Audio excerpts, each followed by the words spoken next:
Vamos à leitura? Apenas um verso, enorme também, igual o outro, né? O outro foi qual mesmo? Foi não furtarás. Agora os irmãos sabem que não pode furtar. Quem estava furtando aí, ó, abriu o olho. Misericórdia, hein? Ninguém estava não. Êxodo 20:14. Não adultere. Amém? Ou não adulterarás. Seja como estiver escrito na sua Bíblia. Vamos orar? Senhor, meu Deus, meu Pai, muito obrigado, Senhor, pelo Teu amor, muito obrigado pela Tua misericórdia, muito obrigado pela Tua mão, Senhor, sobre as nossas vidas. Que nessa noite, meu Pai, seja o Teu Espírito Santo ministrando, seja o Teu Espírito Santo nos ensinando, meu Pai. Senhor, que o Senhor tenha misericórdia de nós, meu Pai, e que a gente venha prosseguir, meu Pai, cada dia mais debaixo da Tua mão, cada dia mais debaixo da Tua presença, cada dia mais sendo guiado pelo Teu Espírito Santo, meu Pai.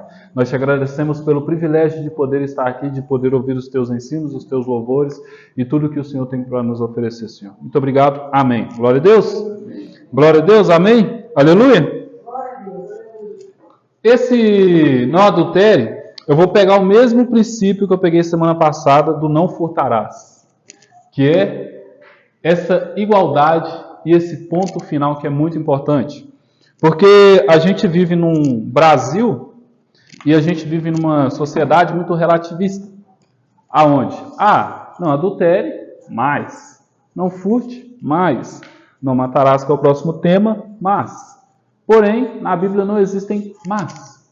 Existe não, ponto final. Então a gente tem que caminhar nesse tema, entendendo que não adulteres, não adulterarás.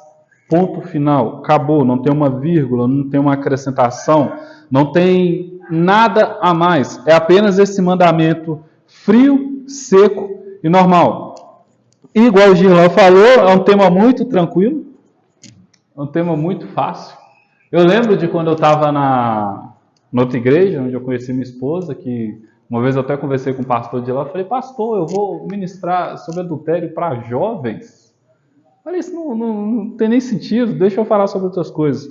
Hoje em dia, se eu tivesse esse tema para ministrar para jovens, eu ministraria tranquilamente, porque hoje eu sei que já é um tema necessário, porém naquela época eu não achava necessário. O problema de a gente estar chafurdado na nossa cultura e cheio da nossa cultura. E para entrar nesse tema, não tem como a gente falar sobre esse não adulterarás e a gente não falar da nossa cultura. A gente não falar sobre o nosso tempo.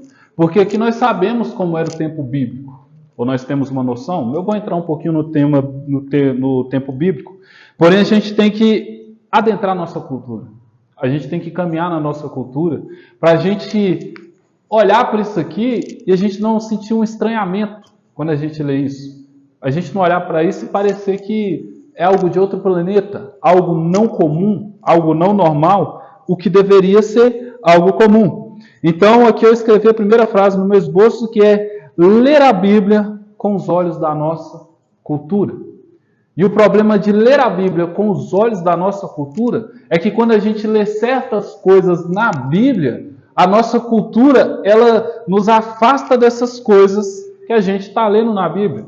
Por isso alguns textos são complicados, por isso alguns versículos são complicados, por isso algumas coisas que eram para ser simples para a gente, não é simples. Por quê? Porque eu estou lendo o texto tem um contexto, o texto tem um tempo onde ele foi escrito, tem uma cultura que ele foi escrito, tem pessoas de uma certa mentalidade ao qual ele foi escrito, porém eu, Luquésio, do século 21, nem sei mais, um século bem para frente de onde foi escrito, na era da tecnologia, como diria o Toguro, mexendo com o celular, notebook, vendo podcast, vendo série, vendo não sei o que lá mais. Eu quero ler o texto e eu quero entender o texto a partir das coisas que eu escuto, a partir das coisas que eu ouço, a partir das coisas que eu vejo, a partir dos filósofos que vieram caminhando até hoje em dia, a partir de professores que me ensinaram coisas, a partir de palestras, ou seja, a minha cabeça está cheia, a minha cabeça está lotada.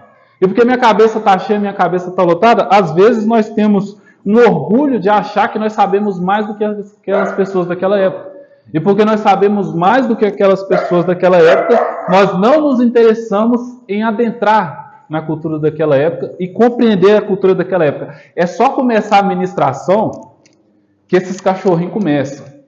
Eu tô tomando antipatia desses cachorros já. E é na quarta, no domingo isso não acontece.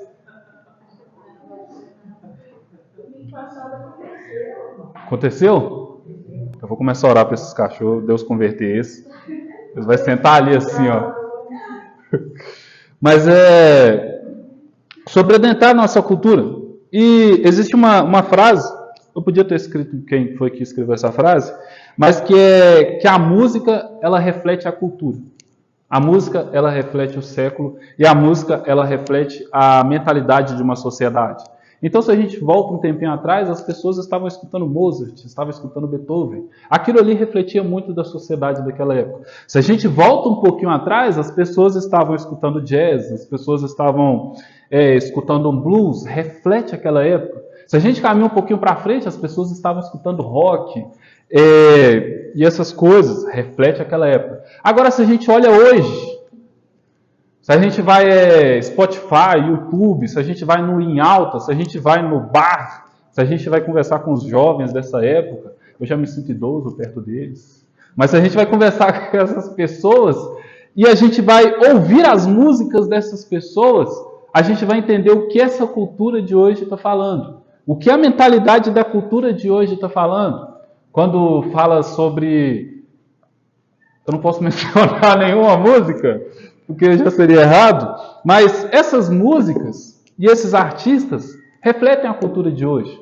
Porque a gente sabe a qualidade musical brasileira, né, de hoje em dia, os artistas famosos hoje em dia, o Oruan, né, Cadiquê, né, que ele gosta de falar, né, Cadiquê, a gente sabe as músicas dele, não todos sabem, né, nem todos escutaram, mas Anitta, Ludmilla, todos esses artistas famosos, a gente sabe o conteúdo da música deles, mesmo sem querer, né? Mesmo sem querer, a gente sabe o conteúdo da música deles. E esse conteúdo da música deles reflete totalmente a mentalidade da nossa sociedade hoje. Reflete a mentalidade do jovem hoje. Você não vai chegar num jovem hoje que está ali escutando o Oruan e vai falar sobre Nietzsche, Schopenhauer, ou sobre qualquer outra coisa, por quê? Porque ele não vai saber. Agora, se você falar de Jesus, fica difícil falar desse jeito, né? Pregar desse jeito. Mas se você falar sobre algumas coisas, ele vai saber, porque a sociedade atual compreende totalmente essas coisas. Então, a música, ela reflete totalmente a sociedade. E os nossos artistas famosos hoje é a mente popular da sociedade hoje. Não só os brasileiros, tá? Porque eu estou estudando um pouquinho de inglês, estou entendendo algumas coisas, misericórdia. Eu não sabia que a Rihanna e a Beyoncé escreviam aquele tipo de coisa. Então, é devastador, é devasto o conteúdo dessas músicas. Estou procurando palavras para não entrar em coisa esquisita, mas é complicado o que essas músicas dizem, o que essas músicas ensinam e o que essas músicas propagam na nossa mente e na mente dos mais jovens, que crescem com isso. Hoje em dia a gente vê criança de 7 anos dançando música desse pessoal, rebolando, fazendo apologia à arma, a outras coisas, e elas vão crescer com isso e elas vão crescer acostumadas com essas coisas. Por quê? Porque isso é o normal. Meu papai e minha mamãe escutam, o cara que eu acho legal lá na rua escuta, e as pessoas onde eu passo estão escutando. Então, essa é a mentalidade do meu povo, então eu não vou fugir da mentalidade do meu povo. Então, a música, ela reflete a sociedade. A música, ela é o termômetro da sociedade. E nós estamos aqui ainda, viu? Não se esqueçam. Estou só apresentando o nosso contexto. E a música, ela fala muito sobre relações, né? Marília Mendonça, que morreu, falava muito de relações. Aquele cara lá, Araújo, Cristiano Araújo. Ai, gente, algum vivo. O Felipe Araújo, que está vivo, porque eu percebi que o professor a gente morreu. Gustavo Lima, e esses pessoal falam sobre relações. Essas músicas falam sobre relações, e a música, ela totalmente, inteiramente, é sobre relacionamentos e sobre relações. Porém, se a gente vai entrar nessas músicas, a gente vê algo que é muito comum nelas, que é o quê? A paixão. Todas essas músicas têm a paixão. É à toa que as pessoas vão lá e choram ouvindo essas músicas. Por quê? Porque as pessoas também têm paixões, as pessoas também se apaixonam. Alguém aqui já se apaixonou? É a sofrência. Fala de amor, fala de paixão. E as músicas, elas carregam essa paixão e elas carregam esse amor. E essa paixão, E esse amor, ela vem carregada também da atração física. Da atração física, onde você vê a menininha bonitinha, o menininho bonitinho, o Siban, que é um cara grandão, barbudão. Bicho é bonito. Mas falam muito sobre essa atração física. Então, nós crescemos vendo pessoas bonitas na televisão. Nós crescemos vendo homens, mulheres bonitas na televisão. Então, nós entendemos que o belo é aquilo. Aquele é o ideal. Aquilo, se a princesa bonitinha do filme sente atração e quer aquele homem, é porque aquele homem é belo, e eu sendo uma mulher, eu deveria também desejar homens que se parecem com aquilo, e ao contrário também, o príncipe gosta daquela princesa por causa daquilo outro, então eu também tenho que ir e gostar por tal motivo e tal outro motivo. Então a paixão vem da atração física, ao qual nós nos acostumamos com isso, e ao qual nós nos acostumamos a desejar. A gente se acostuma a desejar. A gente se acostuma a desejar pessoas. Não é à toa que tem as páginas de fofoca que, fulano foi na praia, tá lá a fotinha do fulano lá na praia lá. Não sei o que, ciclano tá assim, tá não sei o que. Então a gente se acostuma a ver essas pessoas, a gente se acostuma a ver esse padrão de beleza, a gente se acostuma a ver pessoas sentindo atração por essas pessoas, então nós também nos propiciamos a sentir atração por essas pessoas, acabamos cobiçando essas pessoas e acabamos cobiçando pessoas que se parecem com essas pessoas. E, no meio disso tudo, nós ficamos cheios de desejos. Por quê? Porque as músicas estão falando sobre uma paixão e sobre fazer valer esse desejo e fazer valer essa paixão. Quando eu vou para a televisão, quando eu vou para séries, eu vejo pessoas que representam essa paixão e que representam esse desejo, e eu vejo isso sendo concebido, eu vejo isso sendo feito. Então, a minha mentalidade é normal eu desejar, é normal eu cobiçar. É normal eu querer uma mulher bonita no padrão tal, é normal eu querer um homem bonito no padrão tal, porque a música está falando que eu tenho que desejar, que eu tenho que querer, que eu tenho que partir para cima, que eu tenho que fazer valer, a série está fazendo isso, aquilo outro está fazendo isso, então é normal. Isso é normal. Porém, essas coisas, essas músicas e todo esse tipo de conteúdo nos induz para uma mente erotizada. Existe o amor, mas existe o erótico também. Então nós compreendemos o que é o erótico. Nós não compreendemos o que é o amor. Nós não entendemos o amor. E o amor bíblico, muito menos ainda. Muito menos ainda como são as relações bíblicas e como deveriam ser as relações bíblicas. Então, o que nós conhecemos hoje como amor, a gente poderia colocar como erótico totalmente. E tirar a palavra amor disso. Eu tenho um livro lá em casa que é Como a Filosofia Pode Explicar o Amor. E nesse livro de Como a Filosofia Pode Explicar o Amor, esse livro não é antigo, acho que foi 2007, 2006 que ele foi lançado. E nesse livro que eu vi essa frase, que o amor que nós acreditamos ser o amor não é o amor. O amor ao qual nós chamamos de amor é erótico, erotizado. Que é um amor que ele não vive sem atração física. Ele não vive sem o desejo sexual. Ele não vive. Esse amor ao qual nós caminhamos, é impossível nós gostarmos de uma pessoa mais feia. A não ser que a gente se relacione muito com essa pessoa e que ela tenha piadas maravilhosas. Fora isso, é muito difícil a gente gostar. Por quê? Porque a nossa mentalidade de amor é uma mentalidade erotizada. Porque nós vimos nas séries, nós vimos nos filmes, nós vimos nas músicas.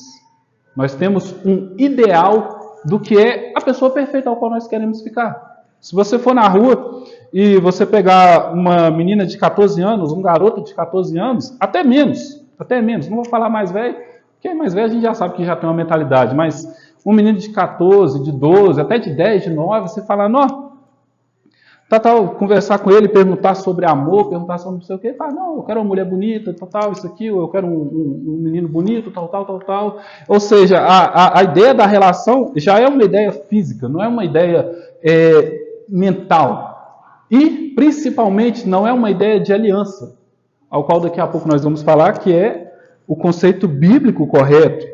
Então, nós vivemos nessa sociedade, nós conhecemos as paixões, nós conhecemos a atração física, porém paixão e atração física são coisas que vêm, porém que vão também.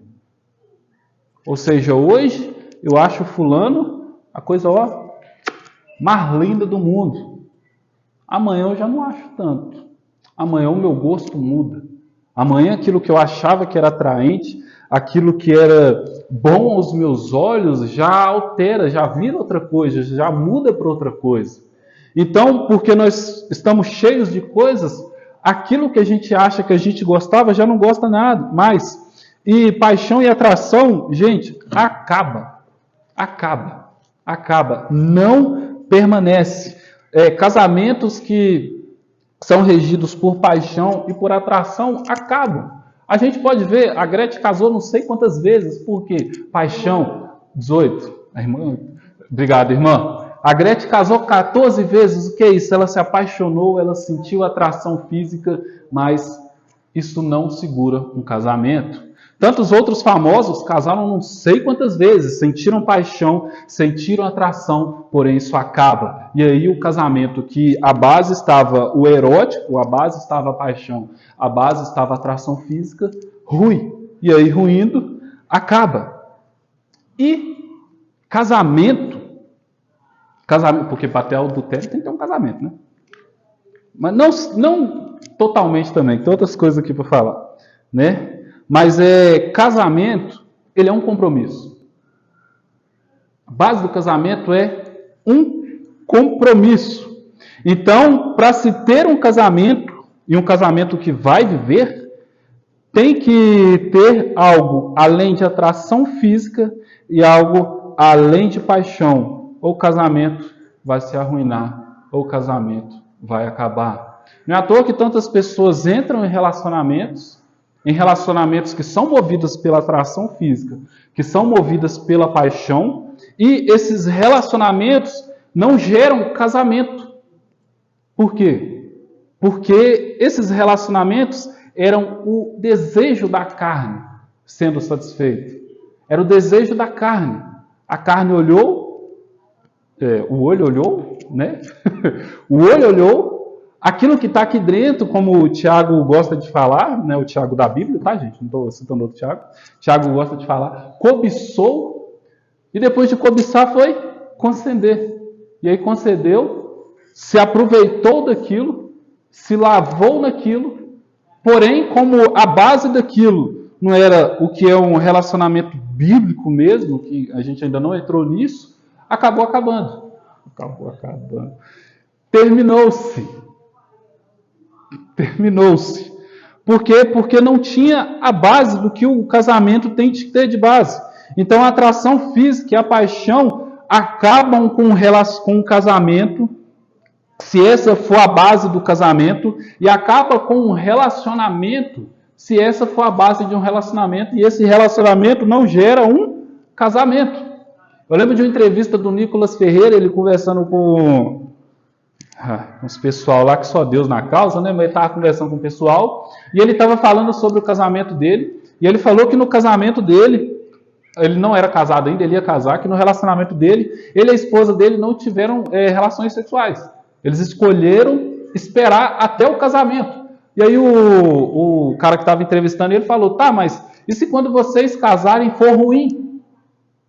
Aí vai acabar com o relacionamento de vocês. Aí o Nicolas respondeu, tá, quantas pessoas não fazem antes do casamento? Antes do casamento e o relacionamento não flui. E o relacionamento não funciona. A parte física sendo boa ou não sendo boa, não é isso que mantém e que sustenta um casamento. Não é isso que vai manter um relacionamento de 50 anos, de 40 anos, de 60 anos. Não, a parte física não sustenta isso. O que sustenta está aqui dentro. Se essas duas coisas não estiverem sincronizadas mutuamente, não estiverem juntas, não dá certo. Não caminha. Lá em João 14, 21, está escrito assim. Está cedo esse versículo, mas tá bom. Aqueles que aceitam meus mandamentos e lhe obedecem são os que me amam. E porque me amam, serão amados por meu Pai. E eu também os amarei e me revelarei a cada um deles. Em 1 Timóteo 5,6 diz: ao passo que aquela que vive nos prazeres, apesar de viver, está morta. Então, em João 14,1, Jesus está falando sobre os seus mandamentos. Jesus está falando que ele deixou mandamentos. E que o Pai também tem mandamentos. E aqueles que amam o Pai e aqueles que amam o Filho seguem os mandamentos tanto do Filho quanto do Pai. Então, aqueles que me amam seguem os meus mandamentos. E lá em 1 Timóteo já está falando sobre a quebra desses mandamentos, que é: ao passo que aquela que vive, está falando das viúvas, nos prazeres, apesar de viver, está morto. Ou seja, tem várias pessoas aí fora que acham que estão vivendo a sua vida, porém estão se afundando na própria morte. Que estão mortos, achando que estão vivendo, achando que estão aproveitando da sua vida. Então isso daqui é um mandamento. É um mandamento, não podemos negar isso, não podemos fugir disso, não podemos alterar a Bíblia, coisa que se deixasse muitas pessoas fariam, mas não podemos. Isso é um mandamento. E se é um mandamento, devemos obedecê-lo, devemos segui-lo. Mas, Luquez, a minha cultura toda está contra esse mandamento, coisa que nós já falamos aqui. A minha cultura está caminhando do lado oposto desse mandamento. Não é a sua cultura que dita, mas é aquele que você diz que ama que dita. E se aquele que diz que ama, que dita, ele ditou. Então, basta a gente obedecer. Porque aqueles que não obedecem, acham que vivem, mas estão mortos. Tá, mas para que mandamentos? Para que essas coisas que ficam limitando a minha vida, limitando a minha alegria? Lá em Deuteronômio 6, é o capítulo todo, eu não vou ler o capítulo todo, mas eu tirei algumas partes do capítulo que falam sobre os mandamentos. Tá assim: este, pois, são os mandamentos, os estatutos e os juízos que mandou o Senhor vosso Deus para ensinar-vos, para que temas ao Senhor teu Deus e guarde todos os seus estatutos e mandamentos.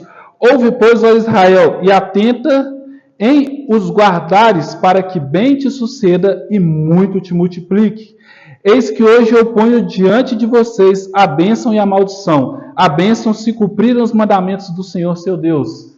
E aqui não fala sobre a maldição, mas já falou sobre a bênção. A bênção se cumprirem. Se não cumprirem, haverá mal.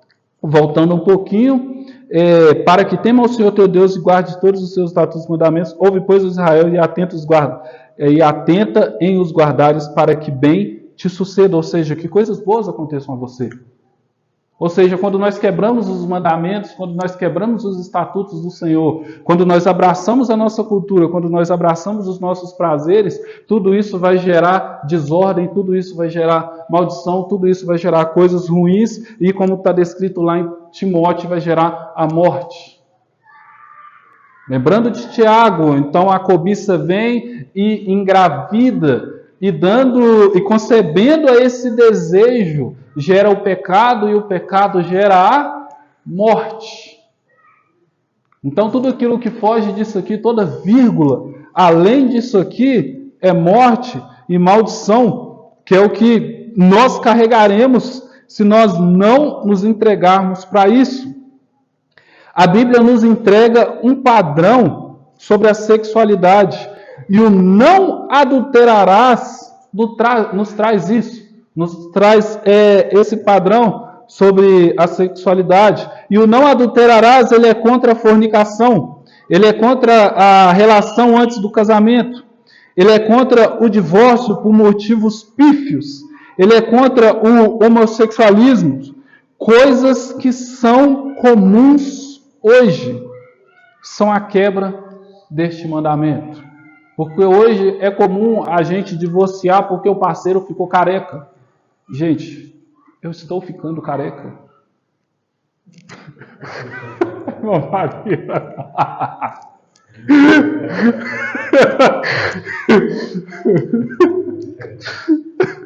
Então, são motivos pífios para o divórcio, mas pessoas estão se divorciando por besteiras.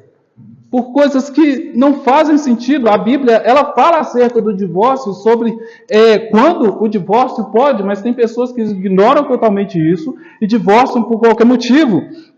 Fornicação, não preciso nem falar, está à reveria. Relações antes do casamento, está à reveria. Homossexualismo, vai estar no YouTube ali, me quebra se eu falar muita coisa. Mas são coisas comuns hoje em dia. E todas essas coisas que são comuns hoje em dia, que são da nossa cultura e da nossa sociedade, estão quebrando o mandamento do Senhor. Lembra quando a gente prega sobre o final dos tempos e diz, não, vai ser um negócio difícil, quem falar que é cristão vai sofrer, não vai não sei o que lá mais. A gente fala, nossa, vai ser uma perseguição contra os cristãos, não sei o que. Ô, gente, só isso aqui já é um motivo já. Só isso aqui já é uma perseguição, e não é nem uma perseguição física, mas já é uma perseguição psicológica. Onde quando você vê o tema da ministração, não adulterará, você fala, misericórdia, que tema cabeludo. Cabeludo. Mas por que esse tema é cabeludo? Por que esse tema é difícil? Porque a minha sociedade caminha contra esse tema.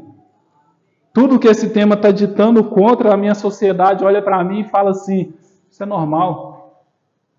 Isso é normal. Isso é tranquilo. Isso acontece direto.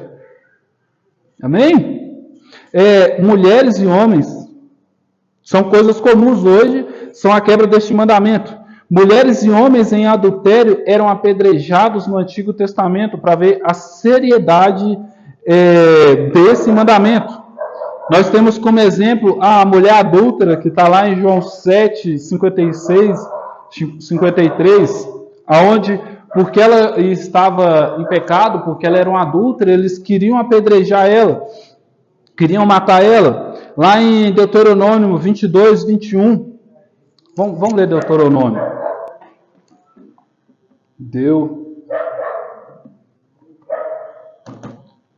Ah, que vocês não dá bem com o negócio ali, corrige ali, que eu não sabia escrever Deuteronômio mais não. Mas eu travei ali, está escrito assim, ela será levada à porta da casa do seu pai, e ali os homens da cidade a apedrejarão até a morte. Ela cometeu um ato vergonhoso em Israel, prostituindo-se enquanto estava na casa do seu pai. Eliminem o mal do meio de vocês. Se um homem for surpreendido deitado com a mulher de outro, os dois terão que morrer. O homem e a mulher com quem se deitou, eliminem o mal do meio de Israel. Então aqui, essa mulher está em adultério, esse homem está em adultério, esse casal está em adultério, e por isso, eliminem o mal no meio de Israel. Por que eliminem o mal? Porque aconteceu com um, aí a gente faz vista grossa. Aconteceu com o outro, a gente faz vista grossa. Aconteceu com o outro, a gente faz vista grossa. Aconteceu com todo mundo. E aí? Ninguém pode falar nada. Por quê? Porque estão todos no mesmo barco. Estão todos no mesmo lugar. E porque estão todos no mesmo barco, porque estão todos no mesmo lugar, ninguém pode falar nada. Por isso o Senhor diz, eliminem o mal no meio de Israel.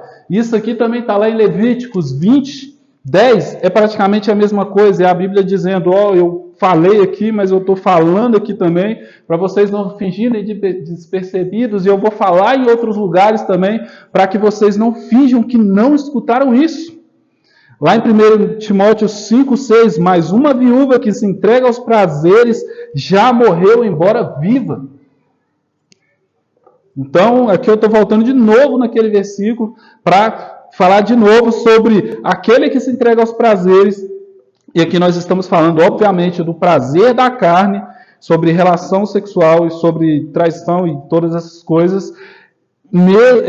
Ainda que esteja viva fisicamente, já morreu espiritualmente. E tudo isso que eu estou falando aqui é para a gente colocar na nossa mente. Deus mudou do tempo que a Bíblia foi escrita para hoje, porque a sociedade mudou. O Deus que estava lá quando o Êxodo aqui estava sendo escrito, quando o Deuteronômio foi escrito, quando o Levítico foi escrito, quando chegou na época de Jesus, já era outro Deus? Não. É o mesmo Deus, passando séculos, passando anos, passando dias, passando meses, minutos, é o mesmo Deus. Deus não mudou. Esse mandamento, ele é a proteção para a família. Ele é a proteção da família. Onde esse mandamento é quebrado, a família é destruída. O casamento deve ser... esse mandamento, ele quando ele é quebrado, a família é destruída. Né? Ele é a proteção da família. Porque todos, não vou falar todos, né? Mas a maioria das pessoas tem um sonho de ter uma família. Um sonho de ter uns menininhos catarrentos no meio da casa, chamando os nomes deles, aqueles negócios, cachorro latindo. Aquele tanto de coisa. Tem. Todos têm. Porém, para se ter isso e para se viver isso corretamente, isso é o casamento. Na noção bíblica mesmo, você não tem nenhuma dessas coisas se você não casar. Você não vai ter um filho se você não casar. Você não vai viver os prazeres do matrimônio se você não casar. É necessário o casamento. É necessário.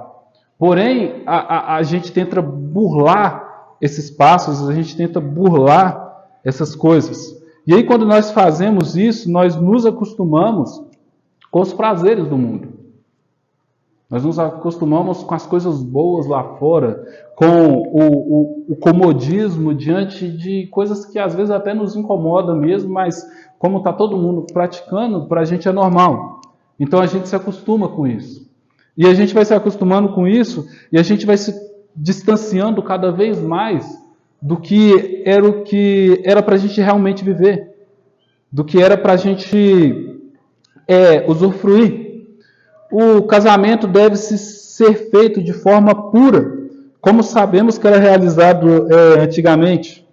Aqui eu escrevi que há relatos, né, pelo menos do pessoal um pouquinho mais velho, que o primeiro beijo dos parceiros eram feitos no momento do casamento. No momento do casamento, o primeiro beijo. Casou, não, pode beijar a noiva ali, o primeiro. Isso deve ser legal demais, gente. A gente vive outra época, né? Não posso falar que eu vivi isso, né? Mas deve ser legal demais. Pode beijar a noiva, pá, naquele momento ali. Filhos, dentro do casamento. Dentro do casamento tem vários relacionamentos aí que tem filhos que não foram dentro do casamento e que tem filhos que nem são daquele casamento, são de outro casamento. E que nem são de outro casamento, é de outro relacionamento que nem se concretizou. Então, tá vendo como é que a destruição da família ela vai sendo feita? Porque você é marido, você tem a sua esposa, porém você tem que ver seu filho lá na casa da outra esposa, da mãe do seu filho, e talvez você nem tem filho com essa daqui. Ou seja, fica um negócio meio embolado, e com certeza essa daqui tem ciúme, porque você vai lá e a outra tem e não tem, entendeu? Então, o que nós conhecemos como família acaba ficando rachado, acaba ficando quebrado.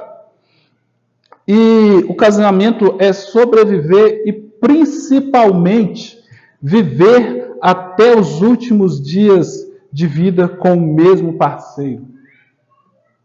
Esse é o casamento, até os últimos momentos de vida com aquele. E o mundo antes vivia isso, pois caminhava debaixo de uma cultura cristã, da moral cristã.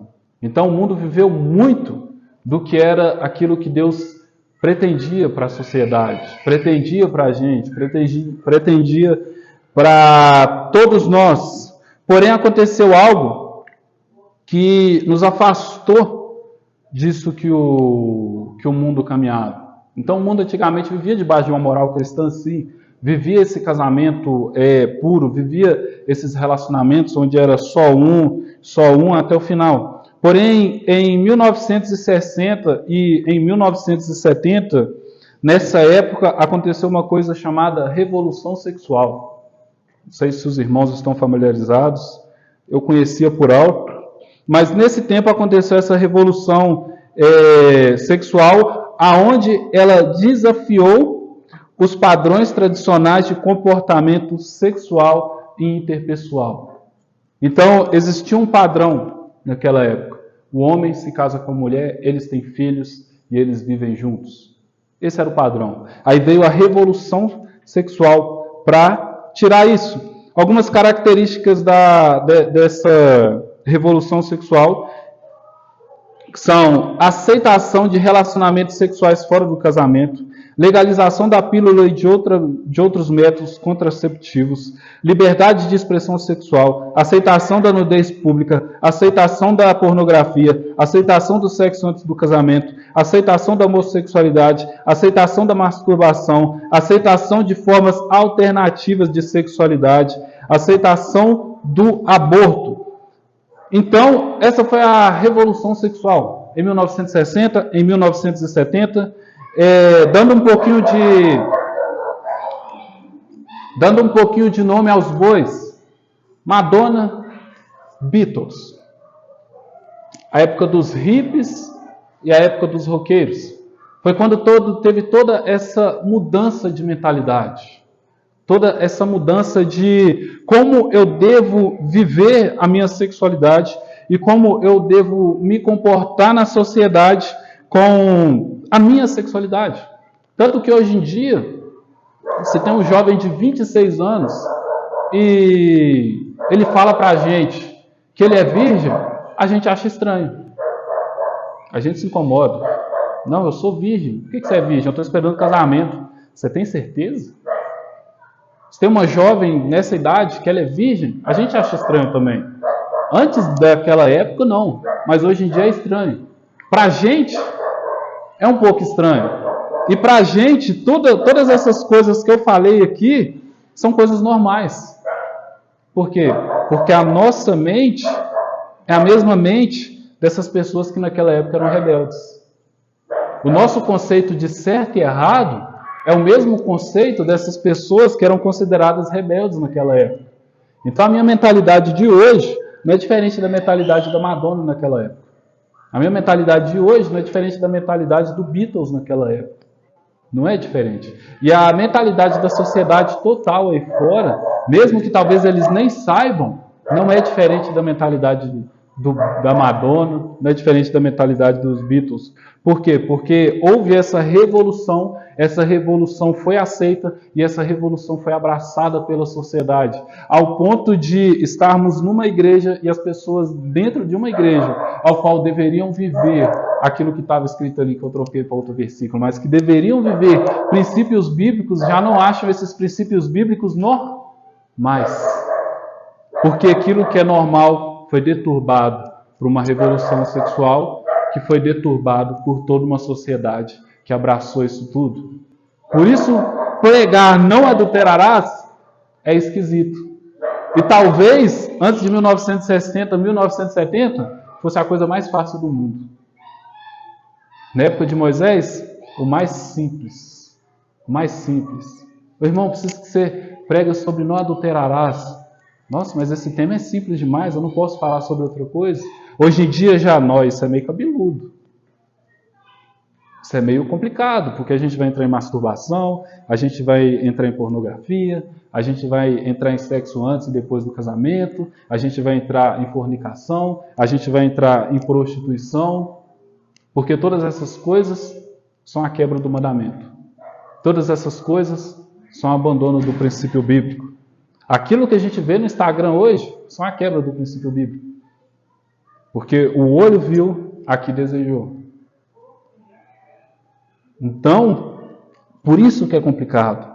Porque é como se esse versículo ele tivesse deslocado da realidade. Como se essa revolução sexual tivesse pervertido aquilo que a gente conhece como normal, como comum. E nós, ao invés de confrontarmos a cultura, nos rendemos a ela,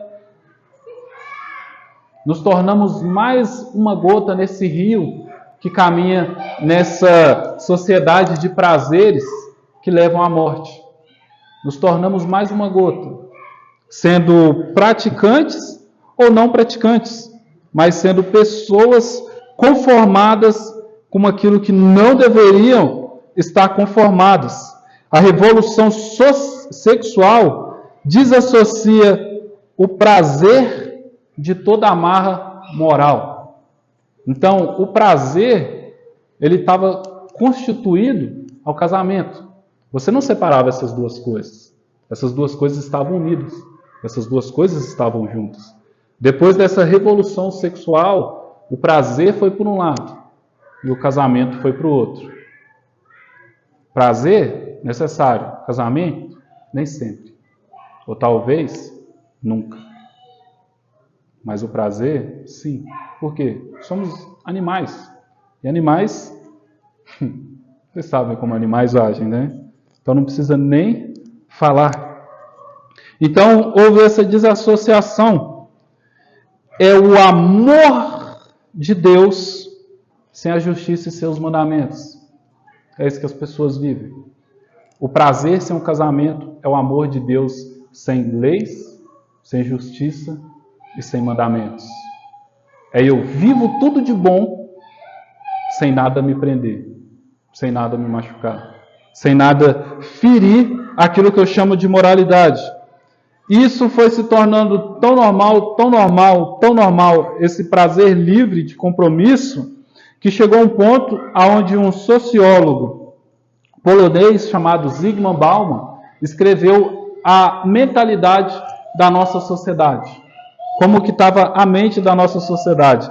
Ele faleceu em 2017, para os irmãos não acharem, não, o Lucas está falando de um cara lá de 1500 e lá vai para o lado. Não, 2017. Ele viveu de 1925 até 2017. Então, ele viu a mudança da sociedade. Ele viu a sociedade antes e a sociedade depois do negócio aqui que eu coloquei aqui, né? Então, ele falando sobre a sociedade hoje. A sociedade é fluida, dinâmica e volátil, sem estruturas sólidas e duradouras. Ou seja, não tem nada hoje que dá para se apalpar assim. Por quê? Porque tudo é fluido. Tudo é fluido, tudo virou água. As relações sociais, instituições e identidades são frágeis, fugazes e maleáveis. Essas instituições e essas identidades, aqui ele está falando sobre os nossos relacionamentos, são frágeis e fugáveis e maleáveis, ou seja, acabam com qualquer coisa. A vida é líquida sem referências morais e políticas. Os indivíduos são atomizados e responsáveis pelo seu fracasso. A incerteza diante do futuro pode levar à angústia, à paralisia da ação ou à busca por entretenimento. Então, ele está falando que a nossa sociedade se tornou uma sociedade fluida. Estou terminando, hein, gente? Uma sociedade que não tem nada palpável. Uma sociedade que se desmantelou. Uma sociedade que se quebrou. São relações sem aliança. E eu perguntei lá no chat GPT como estão as relações atuais, as relações para as pessoas. E ele me respondeu, fui eu mesmo, viu, gente? Superficialidade. Muitas relações são superficiais e passageiras. Descartabilidade. As pessoas estão mais propensas a descartar relacionamentos. Flexibilidade. Os relacionamentos modernos desafiam as normas tradicionais promovendo a flexibilidade. Pragmatismo. A geração Z adota uma abordagem pragmática sobre o amor e sexo. Então, existe um declínio nas taxas de parceria, e isso está afetando outros aspectos, como o amor e como o sexo. As pessoas estão cada vez mais isoladas e sentem-se muito sozinhas. O medo da vulnerabilidade e do outro não estar realmente na relação leva a terem relações superficiais. Então, tudo isso culminou no momento de hoje, onde as relações são frágeis, onde as pessoas são frágeis, onde os relacionamentos são frágeis, onde não tem nada aonde eu possa me agarrar, onde não tem nada aonde eu possa me segurar. Tudo é frágil. Por que tudo é frágil? Porque nós quisemos isso. Nós procuramos isso. Nós procuramos nos desvincular dos mandamentos. Nós procuramos nos desvincular da lei. E normalmente a geração que procura essas coisas, ela não sofre as consequências disso. Mas as gerações posteriores sofrem. Então, por isso que esse mandamento, ele é tão estranho para a gente, ele é tão complicado para a gente. Por quê? Porque nós estamos depois de uma revolução sexual, nós estamos depois de tantas perdas, tantas perdas. Foi como eu falei, cadê? Eu escrevi aqui. É o prazer livre de compromisso. Isso é adultério. Isso é adultério. E voltando lá para 1 Timóteo, cadê 1 Timóteo? 1 Timóteo 5, 6, mas uma viúva que se entrega aos prazeres já morreu, embora viva. Então a nossa sociedade, porque a nossa sociedade se entrega cada vez mais aos prazeres, é uma sociedade que acha que está vivendo, mas é uma sociedade que está acabando. A taxa de natalidade do Brasil caiu. A gente está fazendo menos bebês.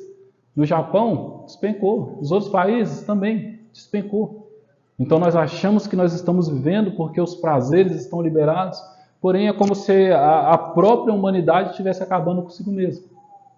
Como se nós, os seres humanos, estivéssemos nos matando. Nos matando. E quando havia a lei, quando havia o mandamento, e quando nós caminhávamos corretamente com isso, debaixo do plano de Deus, isso não acontecia. A sociedade só crescia, só se expandia. Eu vou terminar que está tarde, mas para finalizar, eu queria somente dizer que até que a morte os separe. Que seja isso as nossas relações, que seja sim o casamento bom, o casamento saudável para o Senhor. Que a gente venha seguir os mandamentos dele, que a gente venha tentar caminhar o mais próximo disso. Eu sei que a gente não consegue. Mas que a gente tente se aproximar o máximo dos mandamentos dele e se afastar o máximo daquilo que nos tenta tirar isso, tenta nos afastar dele. E que seja um até a morte os separe. Nada mais. Amém? Vamos orar? Orar que está tarde. Glória a Deus. Senhor, meu Deus, meu Pai, muito obrigado, Senhor, pelo Teu amor, muito obrigado pela Tua misericórdia, muito obrigado pela Tua mão sobre as nossas vidas, Senhor. Obrigado, Senhor, pelos Teus ensinos, meu Pai, obrigado pelas Tuas palavras. Senhor, nós te agradecemos pela Tua misericórdia diária, nós te agradecemos pela Tua graça que nos constrange, que nos atinge, Senhor. E, Senhor, venha cuidar de cada pessoa que está aqui, meu Pai, que o Teu Espírito Santo esteja sobre eles, esteja dentro deles, meu Pai. É o que te peço, meu Pai, nessa noite, meu Deus. Amém.